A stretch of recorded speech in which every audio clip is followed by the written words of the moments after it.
Bapak Ibu Saudara yang dikasihi oleh Tuhan kita Yesus Kristus, baik yang hadir di sini maupun yang ada di rumah, selamat malam. Pertama-tama kami dari Presbiter mengucapkan selamat datang dan selamat beribadah di dalam ibadah keluarga pada saat ini. Kiranya ibadah yang kita lakukan ini berkenan di hadapan Tuhan dan kita diberkati olehnya. Pemberita firman pada ibadah ini akan disampaikan oleh Penatua Ibu Nababan. Jemaat, mari kita mulai ibadah kita. Keluarga adalah tempat pola pembinaan iman dan karakter. Keluarga diciptakan Tuhan untuk menjadi teladan bagi lingkungannya. Marilah bersyukur untuk keluarga dan rumah tangga yang dianugerahkan Tuhan kepada kita untuk saling melayani. Bapak Ibu Saudara, mari kita menghadap Tuhan, kita berdiri dan kita menyanyi dari Kidung Jemaat 23 bait pertama dan ketiga.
Jemaat, mari kita satu dalam doa. Kita berdoa. Ya Allah Bapa di surga, syukur dan terima kasih kami naikkan kepadamu, karena kasih-Mu tiada berkesudahan. Engkau selalu setia dalam kehidupan kami, walaupun kami sering tidak setia dalam iman dan ketaatan kepadamu. Kiranya pengampunan-Mu ya Allah Bapa berlaku atas kehidupan kami. Sekarang ya Tuhan, kami telah berkumpul di sini, baik Bapak Ibu Saudara yang hadir dalam ibadah keluarga maupun Bapak Ibu Saudara yang masih melaksanakan ibadah di rumah masing-masing keluarga secara online. Kiranya Tuhan melayakkan kami untuk menghadap hadirat-Mu. Kami memohon Engkau memimpin kami dari awal hingga akhir ibadah ini, sehingga ibadah ini boleh berkenan di hadapan-Mu dan boleh menjadi berkat bagi kehidupan kami. Amin.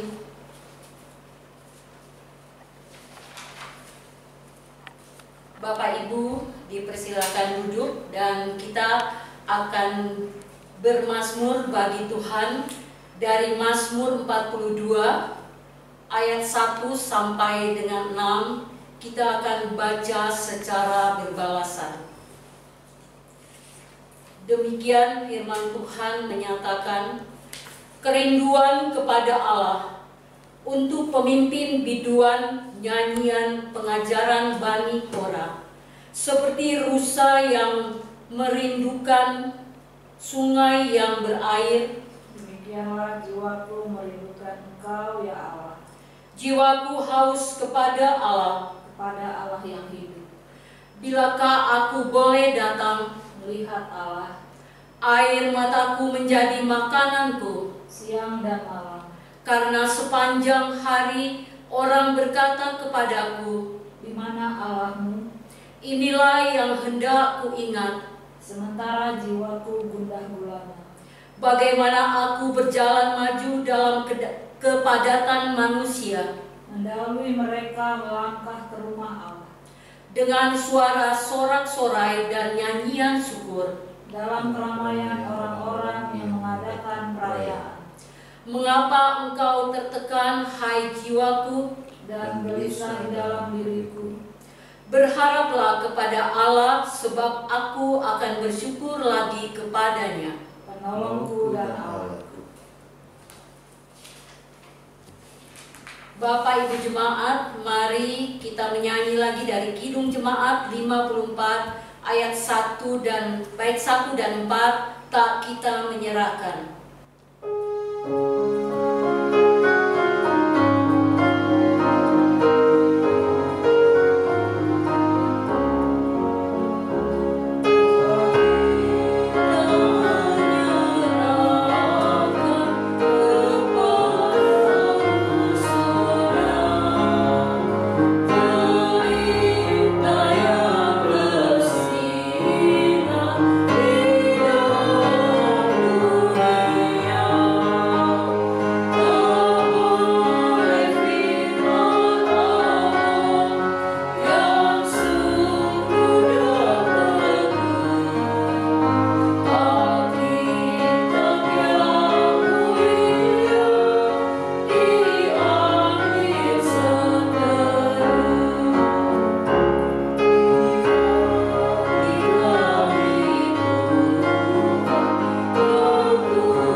Kitab Hakim-Hakim pasal yang ke-7 ayat yang ke-15 sampai dengan ayat yang ke-25. Sebelum kita membaca dan mendengarkan firman Tuhan, mari kita bersatu di dalam doa. Terima kasih Tuhan atas segala kebaikan-Mu dalam kehidupan kami, pribadi lepas pribadi, keluarga lepas keluarga. Kalau sampai dengan saat ini Tuhan, kami boleh mendengarkan firman, kami boleh menyembah Engkau, itu semua karena kebaikan Tuhan dalam kehidupan kami. Sebentar Tuhan, kami akan mendengarkan firman, kuasai hati dan pikiran kami Tuhan dengan Roh Kudus-Mu, sehingga ketika kami mendengarkan firman-Mu, kami tidak mengeraskan hati kami Tuhan, tapi hidup kami mau diubahkan, sehingga seluruh kehidupan kami menjadi kemuliaan bagi-Mu. Berfirmanlah Tuhan, karena ada hati yang siap untuk mendengar. Amin. Bapak Ibu, saya undang untuk bangkit berdiri, kita mendengar firman Tuhan yang terdapat pada Hakim-Hakim pasal 7 ayat yang ke-15 sampai dengan ayat yang ke-25 yang menyatakan, segera sesudah Gideon mendengar mimpi itu diceritakan dengan maknanya, sujudlah ia menyembah. Kemudian pulanglah ia ke perkemahan orang Israel lalu berkata, bangunlah, sebab Tuhan telah menyerahkan perkemahan orang Midian ke dalam tanganmu.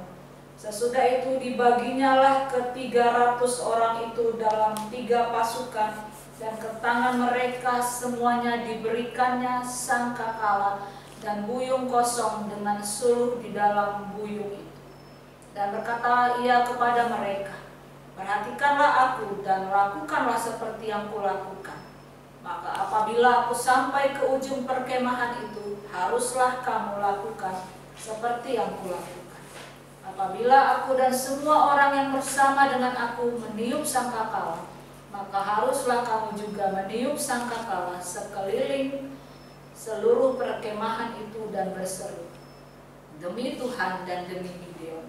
Lalu Gideon dan ke-100 orang yang bersama-sama dengan dia sampai ke ujung perkemahan itu pada waktu permulaan giliran jaga tengah malam, ketika penjaga-penjaga baru saja ditempatkan. Lalu mereka meniup sangkakala sambil memecahkan buyung yang ada di tangan mereka. Demikianlah ketiga pasukan itu bersama-sama meniup sangkakala dan memecahkan buyung dengan memegang obor di tangan kirinya dan sangkakala di tangan kanannya untuk ditiup serta berseru, pedang demi Tuhan dan demi Gideon. Sementara itu tinggallah mereka berdiri masing-masing di tempatnya sekeliling perkemahan itu. Tetapi seluruh tentara musuh menjadi kacau balau, berteriak-teriak dan melarikan diri. Sedang ke-300 orang itu meniup sangkakala, maka di perkemahan itu Tuhan membuat pedang yang seorang diarahkan kepada yang lain. Lalu larilah tentara itu sampai ke Betsita, ke arah Zerera, sampai ke pinggir Abel Mehola dekat Tabat. Kemudian dikerahkanlah orang-orang Israel dari suku Naftali dan dari suku Aser dan dari segenap suku Manasye, lalu mereka mengejar orang Midian itu. Gideon menyuruh juga orang ke seluruh pegunungan Efraim dengan pesan, turunlah menghadapi orang Midian dan dudukilah segala batang air sampai ke Bet-bara dan juga sungai Yordan. Maka semua orang Efraim dikerahkan, lalu mereka menduduki segala batang air sampai ke Bet-bara juga sungai Yordan. Mereka berhasil menawan dua raja Midian, yakni Oreb dan Zeeb.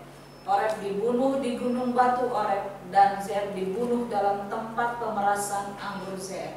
Mereka mengejar orang Midian itu, lalu mereka membawa kepala Oreb dan kepala Zeeb kepada Gideon di seberang sungai Yordan.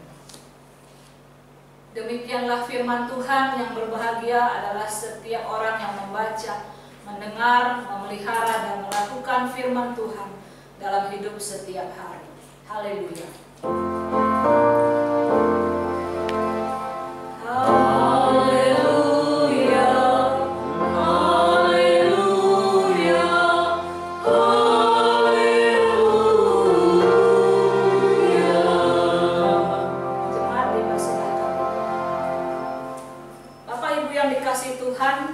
Melupakan kebaikan dan pertolongan Tuhan seringkali menjadi karakter orang yang mengaku hidup di dalam Tuhan. Ketika segala sesuatu berjalan sesuai dengan kehendaknya, ketika perekonomian membaik, ketika kesehatan juga membaik, ketika semua orang menjadi sahabat, banyak orang yang senantiasa setia memuji Tuhan, senantiasa menyembah Tuhan. Tetapi ketika segala sesuatu sudah tidak lagi berjalan seperti apa yang dikehendaki, perekonomian mulai kacau, kesehatan juga memburuk, musuh di mana-mana, banyak orang juga yang akhirnya melupakan Tuhan, mencari jalan keluar dari seluruh persoalan hidupnya. Banyak umat Tuhan yang sering kali lupa bahwa keberhasilan dalam hidupnya itu merupakan pertolongan dan campur tangan Tuhan. Ini bukan hanya terjadi dalam kehidupan manusia dewasa ini, tetapi juga dalam kehidupan umat Israel ribuan tahun yang lalu. Ketika Tuhan sudah melepaskan mereka dari pergumulan mereka dan sudah memberikan kesejahteraan dan kedamaian kepada mereka selama puluhan tahun, akhirnya orang Israel menganggap bahwa apa yang mereka peroleh selama ini, kesejahteraan, kedamaian, itu merupakan hasil jerih payah mereka sendiri. Lama-kelamaan mereka melupakan Tuhan dan melakukan apa yang jahat di mata Tuhan. Ibarat kata pepatah, seperti kacang lupa pada kulitnya. Itulah sebabnya dalam salah satu generasi orang Israel, Tuhan menyerahkan umat Israel ke tangan orang Midian selama 7 tahun. Umat Israel sudah berada dalam kejahatan hidupnya selama 40 tahun. Mereka selama ini melakukan apa yang jahat di mata Tuhan, dan Tuhan memberikan penghukuman kepada umat Israel dengan menyerahkan mereka ke tangan orang Midian selama 7 tahun. Selama itu pula orang Midian berkuasa dalam kehidupan umat Israel. Apa yang dilakukan oleh orang Midian terhadap umat Israel begitu mengerikan, begitu jahat, sehingga banyak orang Israel yang begitu ketakutan. Dan dalam ketakutannya mereka membuat tempat perlindungan di pegunungan, yakni gua-gua dan kubu-kubu.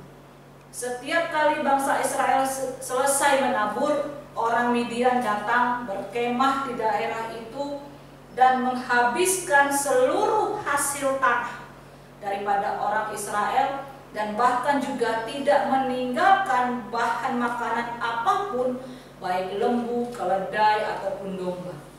Sehingga orang Israel pada saat itu berada dalam kelaparan, kemelaratan, ketakutan yang begitu besar, sehingga mereka berteriak-teriak kepada Tuhan memohon perlindungan agar Tuhan melepaskan mereka dari kekuasaan tangan orang Midian. Dan kemudian Tuhan mengutus salah satu nabinya untuk menyampaikan firman-Nya kepada umat Israel yang berkata bahwa Allah lah selama ini yang telah membebaskan mereka dari perbudakan, yang telah membawa mereka keluar dari Mesir. Tetapi umat Israel justru menyembah Allah orang Amori, negeri yang justru mereka duduki pada saat itu. Dan Allah katakan, kalau engkau mau diselamatkan, engkau tidak boleh menyembah lagi Allah orang Amori. Dan Tuhan juga mengutus Bapak Ibu salah satu malaikat Tuhan kepada Gideon, supaya Gideon juga maju berperang bagi umat Israel untuk membebaskan umat Israel dari tangan orang Midian. Bapak Ibu yang dikasih Tuhan, Gideon adalah manusia biasa seperti umat Israel. Gideon adalah salah satu umat Israel yang juga berada dalam ketakutan. Karena itu ketika malaikat menjumpainya, ia bahkan sedang mengirik gandum di tempat pengirikan anggur supaya tidak ketahuan oleh orang Midian. Dan ketika firman Tuhan melalui malaikat yang mengatakan di dalam ayat yang ke-12 Hakim-Hakim pasal yang ke-6, Tuhan menyertai engkau ya pahlawan yang gagah berani. Dalam kekhawatirannya pun bahkan Gideon tidak serta-merta percaya kepada penyertaan Tuhan. Gideon bahkan menjawab, jika Tuhan menyertai kami, mengapa semuanya ini terjadi pada kami? Di mana Allah kami yang dulu selalu diceritakan oleh nenek moyang kami dengan perbuatan-perbuatannya yang ajaib? Tuhan tidak menjawab pertanyaan Gideon dengan jawaban, tetapi Tuhan justru menjawab pertanyaan Gideon dengan satu perintah. Pergilah dengan kekuatanmu dan selamatkan orang Israel dari cengkraman orang Midian. Manusiawi sekali Bapak Ibu, kalau Gideon pada akhirnya banyak meminta tanda daripada Tuhan, bukan karena dia tidak percaya kepada Allah yang disembah oleh nenek moyangnya, tetapi ia ingin membuktikan bahwa Allah benar-benar mengutusnya, bahwa Allah tidak pernah salah ketika mengutus seseorang untuk menyelamatkan umatnya. Dan Tuhan menjawab apa yang menjadi kerinduan Gideon dengan memberikan beberapa tanda. Tuhan memberikan perintah pertama kepada Gideon setelah Tuhan memberikan tanda. Pertama adalah robohkan mezbah Baal di mana Allahmu menyembah. Robohkan mezbah Baal yang didirikan sendiri oleh ayahmu, dan robohkan juga, tebanglah tiang-tiang penyembahan berhala yang ada di sebelahnya. Gideon masih khawatir Bapak Ibu, karena itu dia melakukannya pada malam hari. Dan Tuhan memberitahukan kepada Gideon, dirikan juga di situ mezbah bagi Allah dan buatlah korban persembahan bagi Tuhan dengan membakar korban persembahan itu dengan tiang berhala yang telah kau robohkan. Akhirnya Gideon mendirikan bait Allah setelah dia merobohkan dewa-dewa Baal, berhala-berhala bagi Baal. Dan ketika hal ini dilakukan, tentu saja ini menimbulkan kemarahan semua orang Israel, sehingga mereka mengatakan kepada Yoas ayah Gideon, suruh Gideon keluar, maka dia akan kami bunuh. Tetapi Yoas menjawab, kenapa kamu harus berjuang membela Baal? Kalau memang dia adalah ilah yang luar biasa, biarkan dia berdiri sendiri, biarkan dia membela dirinya sendiri. Karena itu semua orang pada saat itu memberikan nama kepada Gideon Yerubbaal, yang berarti biarlah Baal berjuang dengan Gideon setelah dirobohkannya mezbah itu. Karena itu kita membaca di dalam Hakim-Hakim pasal yang ke-7 ayat yang pertama dikatakan, adapun Yerubbaal itulah Gideon, nama yang diberikan oleh orang Israel bagi Gideon, yaitu Yerubbaal. Dan hal kedua yang dilakukan oleh Gideon setelah dia merobohkan mezbah Baal adalah pergi berperang.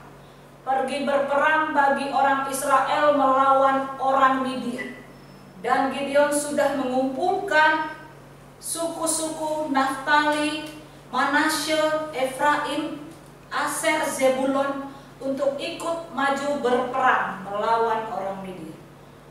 Bapak Ibu yang dikasihi Tuhan, jumlah orang Israel yang ikut berperang bersama Gideon pada saat itu 32.000 orang. Sementara orang Midian yang akan diserang berjumlah sebanyak belalang, atau bisa dikatakan jumlahnya banyak sekali. Tetapi kalau mau dihitung-hitung jumlahnya sekitar 135.000. Belum perlengkapan perangnya. Untanya bisa dikatakan sebanyak pasir di laut. Satu perbandingan yang sangat tidak masuk akal. 32.000 melawan 135.000. Kalau kita mau hitung secara matematika itu 1:4. Belum tentu menang. Tetapi jumlah ini pun bagi Tuhan sangat banyak. 32.000 bagi Tuhan, dan Tuhan menyeleksi umat Israel ini dengan caranya sendiri, dan tertinggallah sebanyak 10.000 umat Israel. Satu jumlah yang lebih tidak masuk akal lagi. Dari 10.000 umat Israel ini diseleksi oleh Tuhan lagi menjadi 300 orang. 300 orang pergi berperang melawan 135.000 orang. Kalau kita mau pakai logika manusia, kalau kita mau pakai matematikanya manusia, itu perbandingannya 1 dibandingkan 450 orang. 1 banding 4 orang saja belum tentu bisa menang. Tetapi 1 berbanding 450 orang jauh lebih tidak masuk akal. Kalau ada umat Israel pada saat itu yang tidak beriman, tentunya pertanyaan yang keluar dari mulutnya adalah, Tuhan, kita mau pergi berperang atau kita mau bunuh diri? 1 banding 450 orang. Tetapi Tuhan tetap memerintahkan umat Israel untuk pergi berperang. Dan hal yang bisa kita lihat dalam firman Tuhan pada malam hari ini, kemenangan diperoleh oleh orang Israel dengan cara-cara yang luar biasa. Dari firman Tuhan yang telah kita baca dan telah kita dengar pada malam hari ini, Bapak Ibu, ada beberapa hal yang bisa kita pelajari. Pertama adalah keberhasilan di dalam melakukan pekerjaan Tuhan.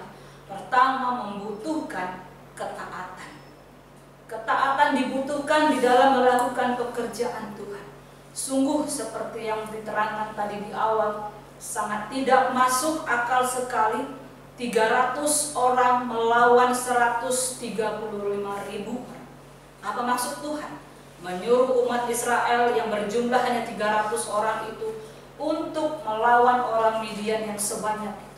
Maksud Tuhan adalah supaya umat Israel tidak menjadi sombong, supaya umat Israel tidak memegahkan diri bahwa mereka lah yang kuat, bahwa mereka lah yang hebat, sehingga mereka bisa memenangkan peperangan ini. Kalau kita melihat Bapak Ibu jalan cerita bagaimana umat Israel bisa memenangkan peperangan ini, lebih lagi tidak masuk akal.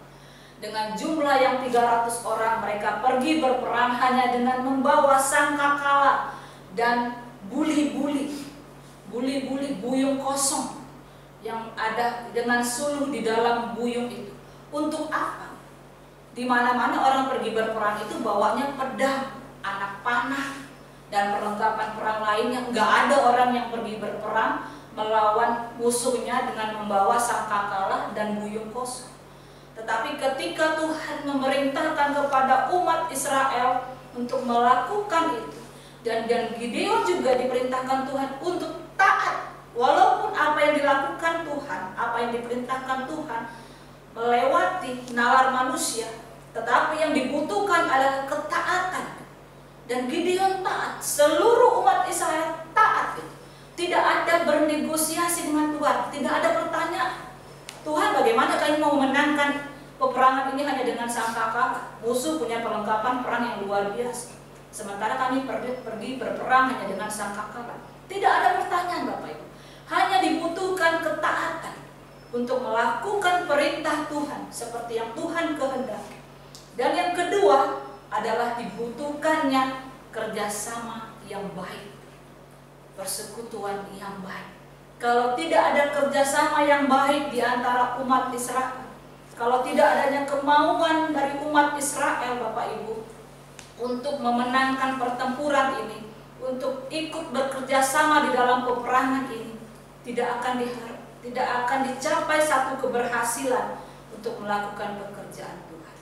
Begitu juga dalam kehidupan kita sebagai anak-anak Tuhan, dalam persekutuan kita, dalam pelayanan kita, kita membutuhkan hati yang sepenuhnya taat kepada Tuhan.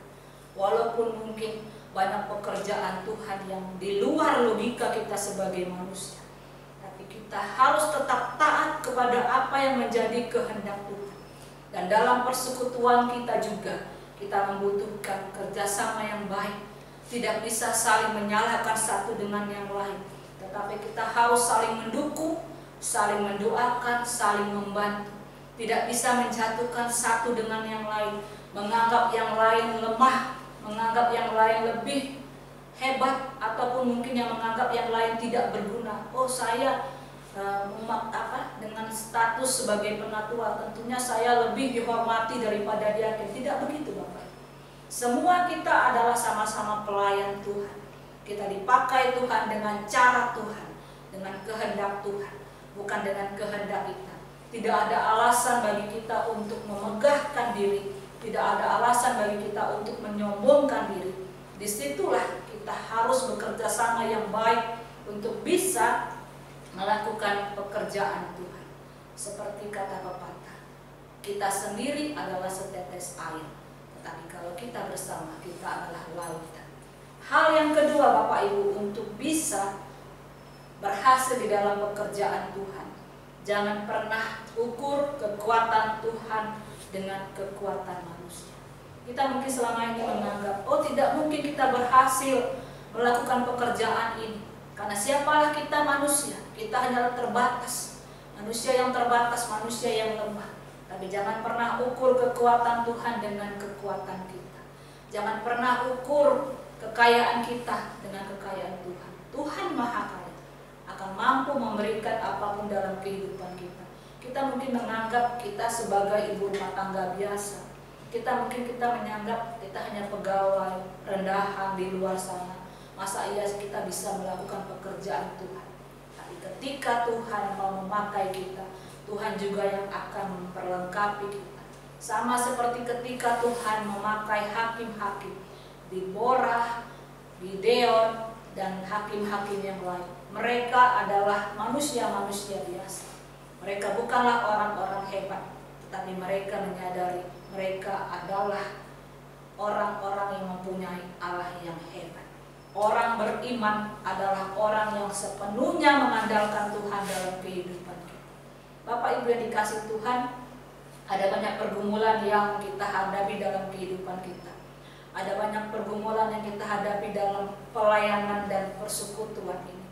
Ada juga pergumulan besar yang kita hadapi sebagai umat beragama, sebagai warga negara menghadapi situasi kondisi negara kita pada saat ini. Tetapi kalau kita mau berhasil dalam kehidupan ini, kita mau berhasil melewati masa-masa sulit ini, dibutuhkan ketaatan kepada Tuhan. Dan ketaatan itu juga dituangkan dalam bentuk aturan-aturan pemerintah. Kita semua harus menjadi warga negara yang taat. Kita semua harus menjadi anak-anak Tuhan yang taat. Dan kita juga semua harus bekerja sama dengan baik. Tidak ada yang merasa dirinya kebal dengan virus. Tidak ada merasa dirinya adalah orang yang hebat, yang tidak bisa dijamah oleh sakit-penyakit. Tidak ada yang bisa menganggap dirinya luar biasa, karena kita hanyalah orang-orang yang lemah.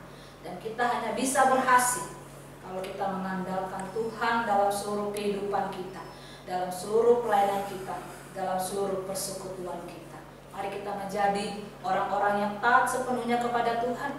Mari kita menjaga persekutuan kita dengan baik, dengan kerjasama yang baik, sehingga kerjasama yang baik itu juga bisa menghasilkan buah-buah roh dalam kehidupan kita. Tuhan berkati kita. Amin. Mari kita responi firman Tuhan dengan bernyanyi dari Kidung Jemaat 256 ayat yang pertama dan ayat yang ketiga.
Kesusahan yang kami alami Tuhan, tetapi kami juga mengakui Tuhan, seringkali kami gagal keluar dari pergumulan kami Tuhan, karena kami tidak taat kepada apa yang menjadi perintah-Mu Tuhan. Kami mau belajar Tuhan lewat firman-Mu pada malam hari ini ya Bapa, sebagaimana Engkau memberikan kemenangan bagi umat Israel Tuhan, dengan cara Engkau juga akan memberikan kemenangan bagi kami anak-anak-Mu, dengan cara Tuhan, dengan waktu Tuhan, dengan satu catatan Tuhan, kami harus Tuhan merobohkan berhala-berhala dalam hidup kami, sebagaimana orang Israel juga harus terlebih dahulu merobohkan berhala-berhala dalam kehidupan mereka. Tuhan, ampuni kami ya Bapa, kalau kami sering sekali Tuhan menyakiti hati, sering kali Tuhan kami menduakan ya Bapa dalam kehidupan kami. Biarlah Tuhan kami menjadi anak-anak-Mu yang setia dalam seluruh kehidupan kami, baik dalam keadaan suka maupun dalam keadaan duka ya Bapa. Dan kami tetap belajar Tuhan untuk taat kepada apa yang menjadi perintah Tuhan. Kami tetap dapat menjaga persekutuan yang manis Tuhan, sehingga lewat seluruh kerjasama yang manis Tuhan, kami juga boleh menyelesaikan pekerjaan-pekerjaan Tuhan. Terima kasih Tuhan, kami membawa seluruh pergumulan kami, pribadi lepas pribadi, keluarga lepas keluarga, yang tidak bisa kami sebutkan satu persatu. Berikan kami hikmat-Mu ya Bapa, sehingga kami juga boleh keluar dari seluruh pergumulan kami ya Bapa. Tolong kami Tuhan, bagi seluruh kaum Bapa dalam seluruh usaha dan pekerjaannya, dan Kamu senantiasa menyertai, memberikan hikmat-Mu. Kau juga mau tolong mereka Tuhan yang pada saat ini juga membutuhkan pekerjaan. Kami juga mau berdoa untuk kaum ibu Tuhan yang mungkin pada saat ini sedang dalam pergumulan Tuhan, mengenai anak-anak, mengenai perekonomian mereka. Berikan mereka hati yang penuh kesabaran Tuhan, berikan mereka hati yang penuh kelembutan, sehingga kami juga kaum ibu boleh menjadi teladan bagi keluarga kecil kami masing-masing. Kami juga mau berdoa Tuhan untuk anak-anak kami dalam masa-masa pendidikan mereka, dan Engkau yang senantiasa menyertai Tuhan anak-anak kami, memberikan mereka kepintaran, sehingga anak-anak kami juga dapat mengikuti pendidikan mereka dengan baik, walaupun situasi pada saat ini Tuhan tidak memungkinkan mereka berada di sekolah, tapi berikan mereka hati yang senantiasa Tuhan mau mendengar nasihat orang tua, mau mendengar ajaran guru mereka. Dan juga bagi anak-anak kami yang merindukan pekerjaan, kiranya Kau tolong mereka ya Bapa, agar mereka juga bisa menjawab seluruh pergumulan mereka. Kami juga mau berdoa ya Tuhan untuk para presbiter, terlebih khusus bagi Bapak Pendeta Roma Rampala ya Bapak, yang saat ini berada di Bogor. Kiranya Kau memberikan pemulihan kesehatan Tuhan bagi Bapak Pendeta, sehingga Bapak Pendeta juga boleh pulih kembali dan boleh berkumpul bersama-sama dengan kami Tuhan untuk melayani Engkau di rumah-Mu ini ya Bapak. Kami juga mau berdoa untuk para penatua diaken, pengurus-pengurus PLK, komisi-komisi, organis, kantoria, dan para pegawai, dan siapapun Tuhan yang mau ambil bagian di dalam melayani Engkau. Pakai kami Tuhan lebih yang lagi, perlengkapi kami Tuhan dengan hikmat-Mu, agar apapun yang kami lakukan Tuhan boleh menjadi kemuliaan bagi nama-Mu ya Bapa. Kami juga mau berdoa Tuhan untuk jemaat-Mu yang mungkin pada saat ini dalam kelemahan tubuh. Kiranya Kau senantiasa menyertai ya Bapa, memberkati obat-obatan, makanan, dan tenaga medis yang merawat mereka, agar semuanya itu boleh menjadi cara Tuhan untuk memberikan kesembuhan bagi mereka. Kami juga mau berdoa untuk jemaat-Mu yang mungkin sepanjang minggu ini merayakan usia ulang tahun di perkawinan mereka ataupun ulang tahun kelahiran mereka. Berikan mereka hati yang senantiasa bersyukur Tuhan atas segala kebaikan Tuhan, sehingga seluruh hidup mereka boleh mereka pakai untuk kemuliaan nama-Mu. Tuhan Yesus, inilah doa kami, inilah syafaat kami yang kami peralaskan hanya dalam nama anak-Mu Yesus Kristus yang sudah mengajar kami berdoa. Bapa kami yang di surga, dikuduskanlah nama-Mu, datanglah kerajaan-Mu, jadilah kehendak-Mu di bumi seperti di surga. Berilah kami pada hari ini Tuhan makanan kami yang secukupnya, dan ampunilah kami akan kesalahan kami, seperti kami juga mengampuni orang yang bersalah kepada kami. Dan janganlah bawa kami ke dalam pencobaan, tapi lepaskanlah kami daripada yang jahat.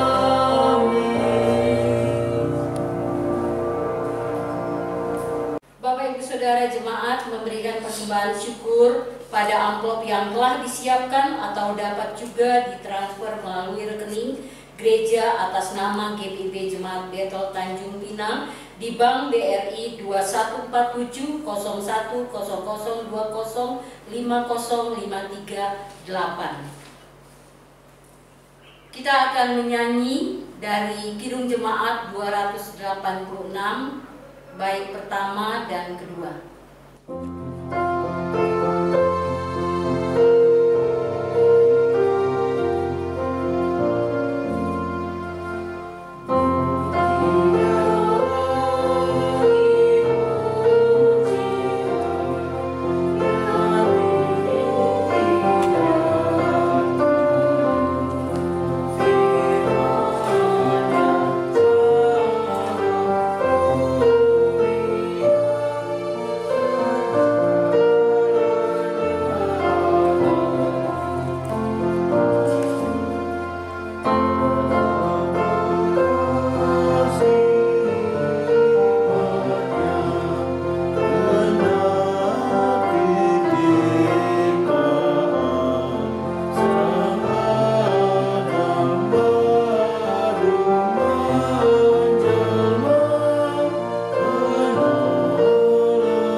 kita kumpulkan.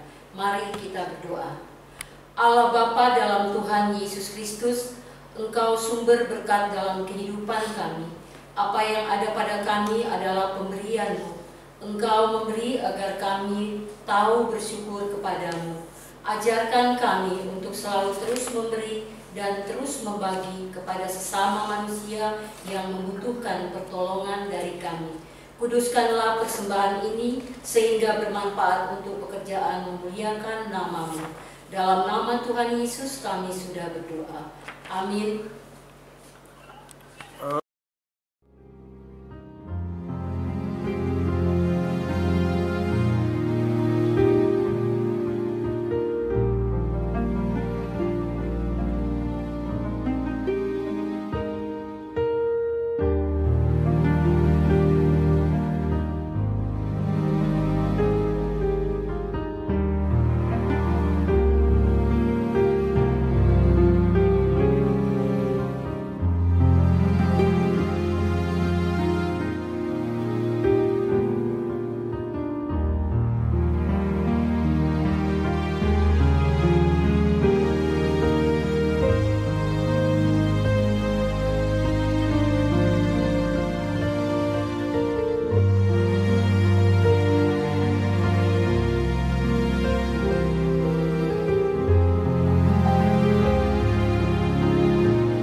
Jemaat, pulanglah dan terimalah berkat Tuhan. Sampaikanlah firman Tuhan yang sudah kita dengar. Dan mari kita bangkit berdiri. Kita bernyanyi dari Kidung Jemaat 249 ayat yang pertama dan ayat yang ketiga.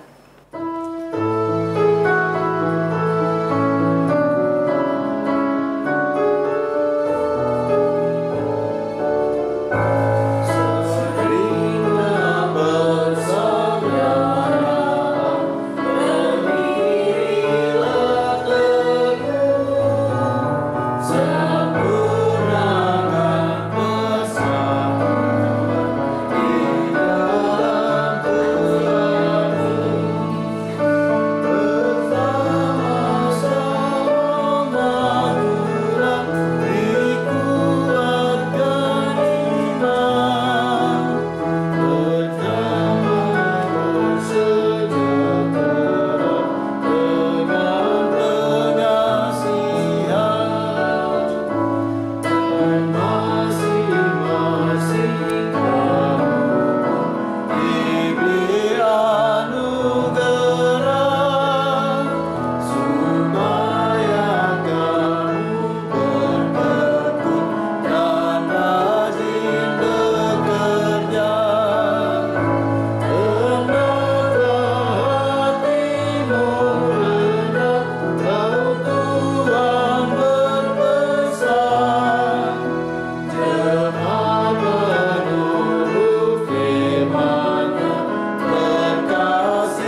Anugerah kasih karunia dari Tuhan kita Yesus Kristus, kasih Allah dan persekutuan dengan Roh Kudus menyertai kita dari sekarang sampai selama-lamanya.